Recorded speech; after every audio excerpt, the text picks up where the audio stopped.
दोस्तों, महात्मा गांधी को भारत को आजादी दिलाने और उनकी अहिंसावादी सोच के कारण आज दुनिया भर में एक आदर्श पुरुष के रूप में जाना जाता है। पर आपको जानकर हैरत होगी कि गांधी जी के जीवन से जुड़ा एक ऐसा पहलू भी है जिसका जिक्र इतिहास के पन्नों में तो बखूबी किया गया है, लेकिन उसके बारे में कोई भी बात तक नहीं करना चाहता।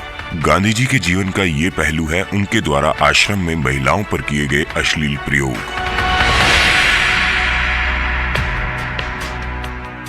गांधी जी ने सन 1906 के दौरान 38 वर्ष की उम्र में ब्रह्मचर्य धारण कर लिया था।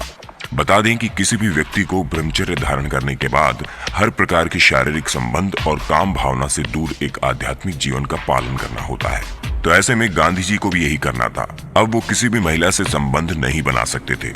इन सब के चलते उनके व्यवहार में भारी परिवर्तन आने लगा।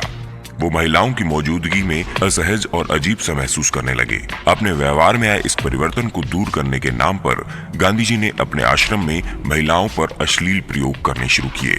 वो नग्न महिलाओं से अपने शरीर की मालिश करवाते और उन्हीं के साथ पूरी रात नंगे होकर सोते। आश्रम की इन महिलाओं में उनकी पौत्र भतीजी मनुबेन भी शामिल थी। इस तरह के प्रयोगों से गांधी जी के समर्थकों में आक्रोश और असहमति फैल गई। यहाँ तक कि गांधी जी के सबसे करीबी जवाहरलाल नेहरू ने भी इन प्रयोगों को असामान्य बताया। ब्रह्मचर्य धारण करने के तकरीबन 1 साल बाद गांधी जी ने अपने अखबार इंडियन ओपिनियन में लिखा कि ये हर नौजवान भारतीय का कर्तव्य है कि वो शादी न करे, और अगर किसी कारणवश उसे शादी करनी भी पड़े तो कम से कम अपनी पत्नी के साथ शारीरिक संबंध न बनाए। आगे चलकर गांधी जी ने ऐसे कई आश्रमों की स्थापना की जहां वे इस तरह के प्रयोग करने लगे। इन आश्रमों में बहुत से जवान लड़के लड़कियों को साथ में नंगे होकर नहाने और सोने को कहा जाता था, लेकिन किसी भी प्रकार की सेक्सुअल एक्टिविटी करने पर उन्हें सजा दी जाती थी। आश्रम में पति पत्नी भी एकांत में साथ नहीं रह सकते थे। किसी भी तरह से कामोत्तेजना महसूस होने पर उन्हें ठंडे पानी से नहाने को कहा जाता था। ये सब देखकर गांधी जी के सेक्रेटरी निर्मल कुमार बोस ने उन्हें समझाया कि जब तक जनता आपकी इस नई विचारधारा को ठीक से समझ नहीं लेती, तब तक आपको अपनी पौत्र भतीजी मनुबेन के साथ बिस्तर साझा नहीं करना चाहिए, वरना जनता आपको गलत समझेगी। वल्लभ भाई पटेल ने गांधी जी के मुंह पर कह डाला कि आप जो कर रहे हैं वो अधर्म है। इसके जवाब में गांधी जी ने कहा कि मनु के साथ सोना मेरे लिए अधर्म नहीं बल्कि नैतिक कर्तव्य है। दोस्तों, गांधी जी के इन प्रयोगों को अगर किसी ने सबसे करीब से देखा तो वो शख्स था आरपी परशुराम। आरपी परशुराम केरला का एक स्टूडेंट था जिसने 2 वर्ष तक टाइपिस्ट और गांधी जी के पर्सनल सेक्रेटरी के तौर पर आश्रम में काम किया। परशुराम उस दौर में उन हजारों युवाओं में से एक था जो गांधी जी को अपना आदर्श मानते थे। गांधी जी के प्रति इसी सम्मान के चलते वो आश्रम में काम करने आया था और सिर्फ 2 वर्षों में ही उसने अपनी नौकरी छोड़ दी।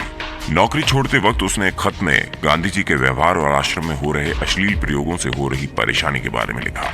उसने लिखा कि आप हमारे राष्ट्रपिता हैं। मैं आपके कार्यों से हमेशा प्रभावित रहा हूँ। जब मैं पहली बार टाइपराइटर के तौर पर आश्रम में आया तब मेरे मन में आपके लिए और आश्रम वासियों के लिए बेहद सम्मान था, पर आश्रम में पहले 24 घंटे बिताने के बाद ही मैंने आपके प्रति इस सम्मान का एक बड़ा हिस्सा खो दिया।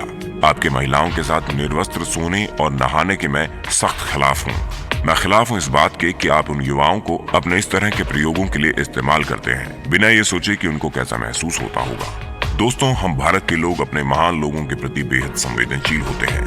हम ऐसे सोचते हैं कि जैसे वो सुपरमैन हैं, जबकि वास्तविकता यही है कि वे भी हमारी तरह मनुष्य होते हैं और हमें इस बात को समझना चाहिए। उम्मीद है दोस्तों आपको हमारा ये वीडियो अच्छा लगा होगा। ऐसे ही दिलचस्प वीडियो देखते रहने के लिए हमारे इस वीडियो को लाइक करें, शेयर करें और